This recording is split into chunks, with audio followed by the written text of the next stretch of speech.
On today's Community Spotlight, we have Patrick, Rico, Willilams.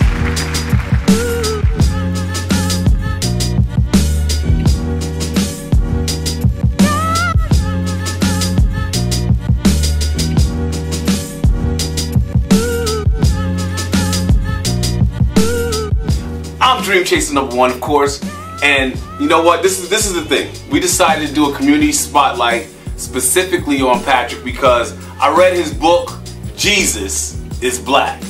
Patrick, welcome to the show. Thank you. Thanks for having me. I saw you out. You were selling books at the Black Panther movie, and so I got the book. I said, you know what? Let me crack this joint open. And one of the things that I loved about the book, right out the door, it was like a quick read. So first of all, tell me how you came up with this concept to write a book about Jesus being black. So first of all, shout out to Brandon McGee, because the plan wasn't for me to sell books at that event. I was there. It was a really dope event. He was like, "Yo, where are your books at?" So he reminded me to get them from the car. I just went to watch the movie. That was all. Right. But it was a dope opportunity, so I appreciate that. But yeah, so I've been writing forever, right? I've been writing for a really long time. I've been writing essays specifically around just existential essays about blackness, and just times where my blackness has been amplified or when it's become made an issue. Right. But a lot of the stories were kind of they're kind of hard to digest. They're a lot of them are on the emotionally gripping side, I kind of wanted something to break up, just kind of to break it up, right? To add some levity to it. Right. So I want to say it was December 21st, 2016. I got up randomly and was writing satirical posts about how you know Jesus is black. And one of the examples is he put together one of the biggest historical fish fries you've ever seen, and no one complained about seasoning. Right. Not one time. So my hobbies are literally drinking water and minding my own business. Yeah. So, I tweet a lot too, and people seem to like what I write and what I say. So I just wanted to put that in there as well, because I wanted it to be my mind works, right? So I don't know if at this point I can write the great American novel, but I know I'm more get in, get out, because the way I think my head is kind of sporadic, right? So again, it may seem like there's a bunch of different thoughts happening, and I was able to sequence them and organize them. But again, it's not one thing and it's not one overarching story. But again, they all kind of go together with the theme.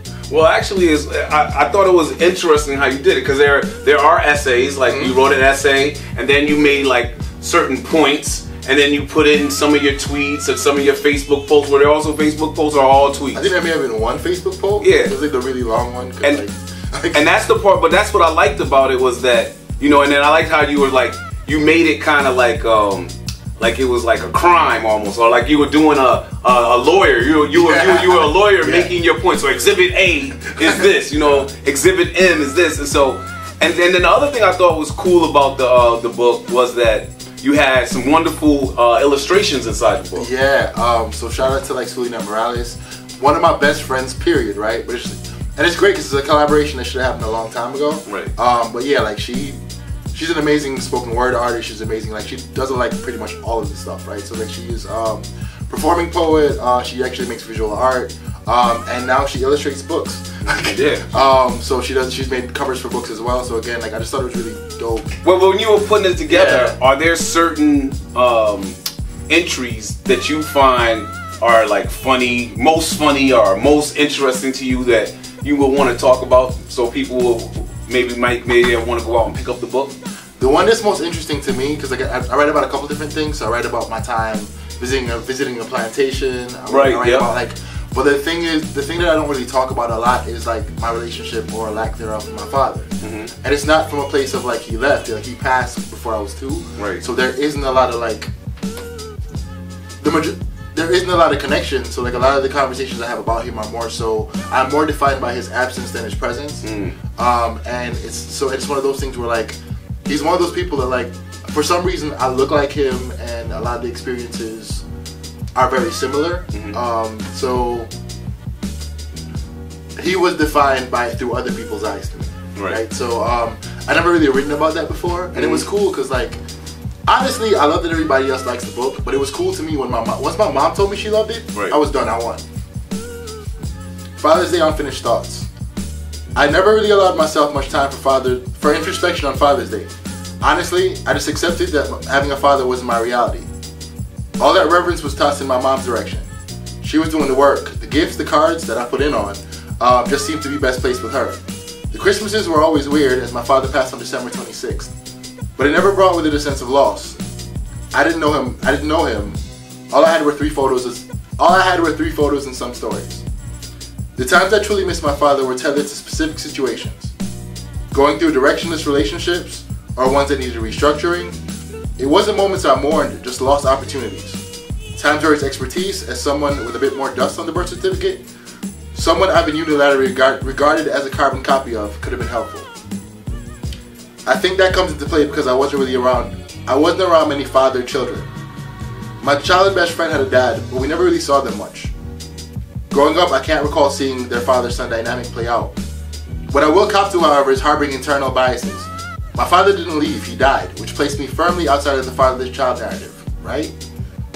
He checked all the boxes that all fathers do, married my mom, stuck around for my brother and sister. It was clear that he'd do the same for me. It took a lot of time to discover that I squandered chances to grow. Pushed prospective friends away over a question of agency. My friends were just as fatherless and had as little to do with it as I did.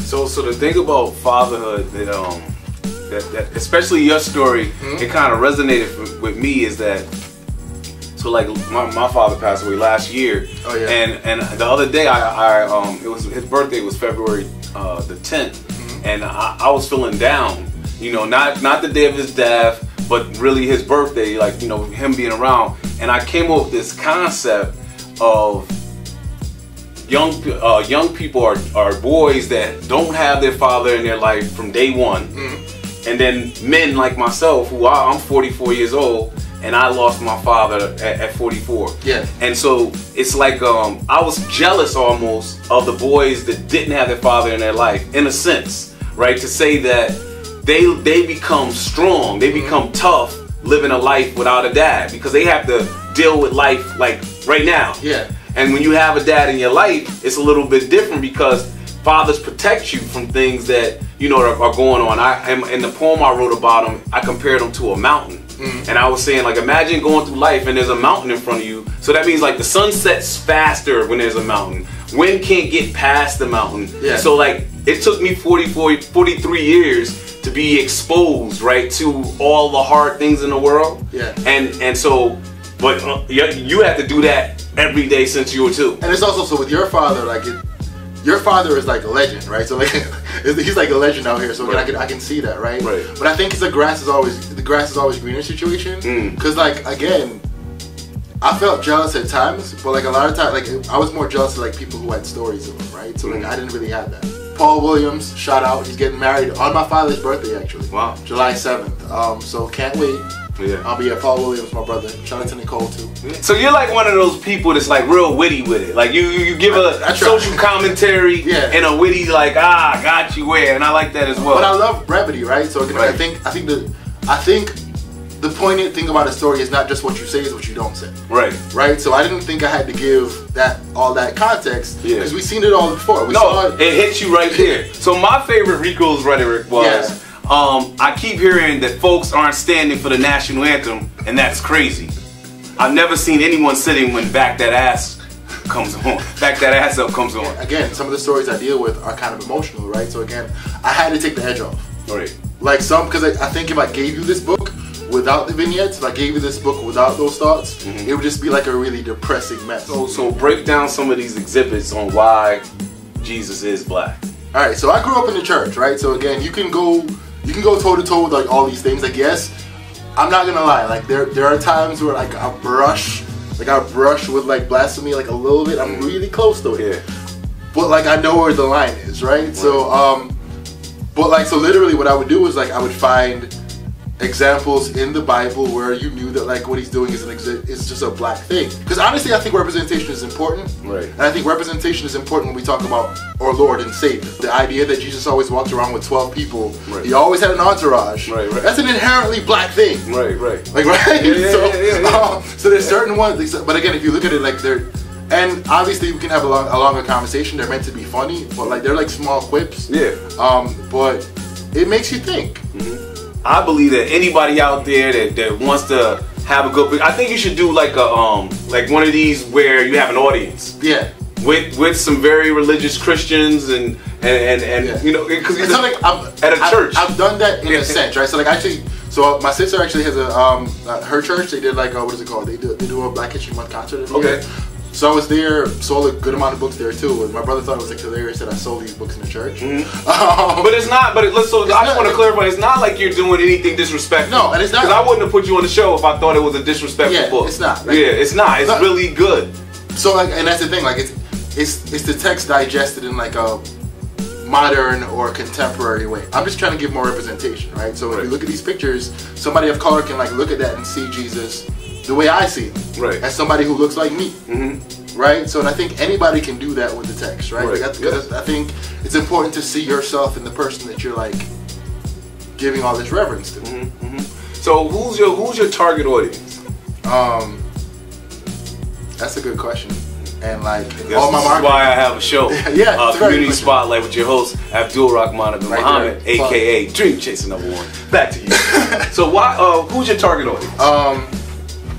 So like I know every single marketing teacher I've ever had is gonna be really upset with me right now, right? But like it's gonna be for people who like actually. I was like a 4-day-a-week churchgoer, right? So again, I understand the text from that perspective. Like I know the stories. Right. So you're not gonna get it unless you know the stories, right? So it's gonna be somebody who like has spent some time in church. Right. It's gonna be somebody who is their pop culture references. I feel like it's for people who are like, if I was to put a number on it, I'd say 25 to like 50. So you know what's interesting? I actually saw it a little differently because I do think it's for those people, but I thought that for young people, I think it was, you know how we want our children to read? Yeah. I think it's a great book just to get them to read something. Yeah. And then I also think it's for people that, you know, people go through different ebbs and flows with religion. Yeah. And so maybe it's just for somebody to kind of, like you said, to see themselves in the text a little bit. I think that would be a cool thing. So I think it's a much wider group because I really believe that this is just me, you know. I get you. And so I give this you know, an official. This gets the official Community Spotlight Book of the Week. Oh yeah, this is the official Book of the Week. 5 stars on our 5-star scale. And we give it 2 books up. I just made that up. No, that's fine. I appreciate it. I appreciate it. But as far as like everything else I'm working on, you will know when it's time to know. Okay. I think it'd be great for you to give some shout outs to, I mean, whoever, your team, whoever helped out with making this book become reality, and anybody else out there you feel you need to shout. So I already said that like Susan Morales actually helped me to like, one, to go through the book and like just, because like to figure out like which ones needed to be illustrated, which ones she wanted to illustrate. So she did that, so shout out to her. Shout out to Stephanie Sandoval, like she actually was like, she made the cover. So I came with an idea, but I don't have the expertise. Right. So she put it together, like that was really dope, and I appreciate that. Troy Arnold, a friend of mine in Texas, he's a writer as well. Jasmine Alicia, like they were like the people who edited it. Again, I keep it in house for most things, right? So they were the ones who like edited it and were able to look at it and just make sure everything was how it was supposed to work out. Chris Presley too. Shayla Mora was one of the people who actually started this like line of books being produced. So like once I saw how they were doing it, I realized, all right, cool, we could really make it work, right? So shout out to my family who like didn't know the book was coming out till after it came out. Because again, I'm super low key because I hate people who like promise early and don't deliver. Alright, I can hear that. So I don't promise until it's finished. Right. You got it in your hand now. Yeah, I got a book, by the way. Yeah, I don't promise till it's finished. Right.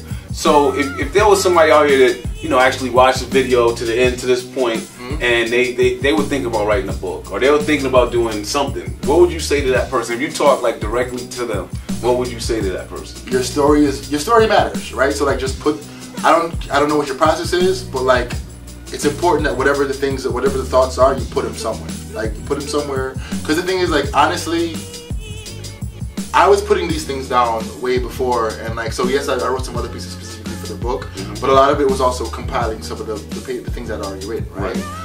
So you never know what's gonna happen. All these things that we see that aren't going the way they're supposed to be going, or the way that we want them to go, they're happening because people are investing in like us not saying our stories. Your story is important. Your story can change the world. And honestly, and I can say this personally, like, if you make the jump, you will be caught. People will catch you.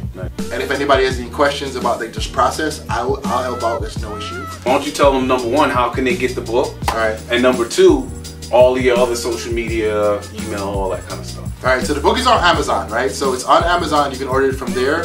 Just type in Jesus, and this is really cool too. If you type in Jesus is Black and you type in P after it, my name pops up. And then you can get to the book from there. Okay. But if you want an autographed copy, because I actually do carry some with me, if you want an autographed copy, you can actually go to my Facebook page. I actually just got it back. Patrick Rico Willilams. I am Nerl Oliver on Twitter, Nerl.Oliver, Nerl.Oliver. Rico the God on Twitter, RICODAGAWD. Okay, so get the book. This has been Community Spotlight. I'm your host, Abdul-Rahmaan bin Muhammad. Dream Chaser #1. Shout out to Any Video for making this happen. And you know, we'll just keep it going. Community Spotlight. Peace. Thank you.